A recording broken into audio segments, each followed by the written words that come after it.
Bah, je me suis rendu compte à quel point on pouvait être agité mentalement et physiquement en fait. Et c'est assez violent en fait, et assez brutal quand vous vous posez, quand vous vous offrez ce moment-là, de réaliser à quel point en fait on est très agité. Et on est finalement on est dans l'agitation permanente, dans le flou, dans une espèce de petite folie.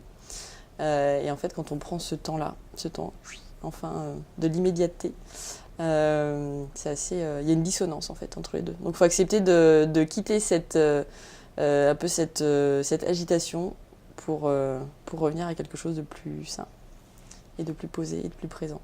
En fait, un écrivain qui s'appelle Lionel Terray, qui est un alpiniste chamonniard, qui a, de façon très simple, qui a synthétisé en disant le présent est immense. Et en fait, c'est ça. Je trouve que ça permet de la pratique du yoga, de la méditation, etc. Je trouve que ça permet de se dire oui, le présent est immense. Alors sur le pro, étant manager d'une équipe d'un peu plus d'une dizaine de personnes, ça m'aide, je ne sais pas si j'y parviens, mais en tout cas, ça m'aide à garder une constance. Une constance, j'allais dire, dans l'humeur.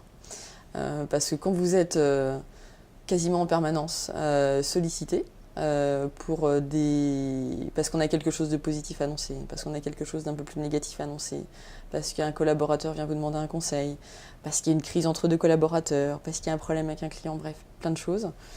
Ça permet d'avoir juste le pas en arrière et d'observer le problème en fait, depuis se plonger dans le problème, depuis être dans le problème, mais avoir ce recul-là pour avoir l'esprit clair en fait et avoir l'esprit lucide pour prendre la bonne décision. Et l'autre point aussi qui est important, ça permet un management qui n'écrase pas mais qui porte. Ça permet d'être toujours dans pas une bienveillance, j'aime plus ce mot-là, je pense qu'il est trop utilisé, mais d'être dans un dialogue, une transparence et une progression. Voilà.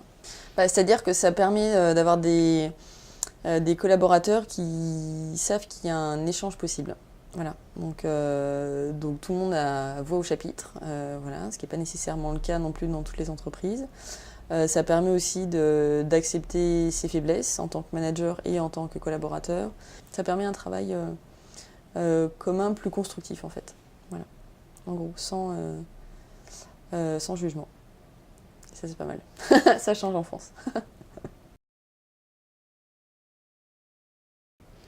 Je pense que ce serait un message, ça fait très politique, mais de ne pas avoir peur en fait.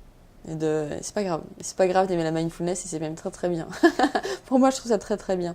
Mais de ne pas avoir peur de dire qu'on le pratique, de ne pas avoir peur que des collaborateurs aient envie de le pratiquer, de ne pas avoir peur de l'inscrire dans une vie d'entreprise, de ne pas avoir peur de ce présent en fait. Je pense qu'on peut se rassurer quand on est manager par rapport à des reportings, par rapport à des chiffres, par rapport à des succès qu'on a pu avoir dans le passé, par rapport à des succès qu'on aura dans le futur. Ok, ce qui compte c'est ça. Ce qui compte c'est ce présent-là et c'est ce moment-là.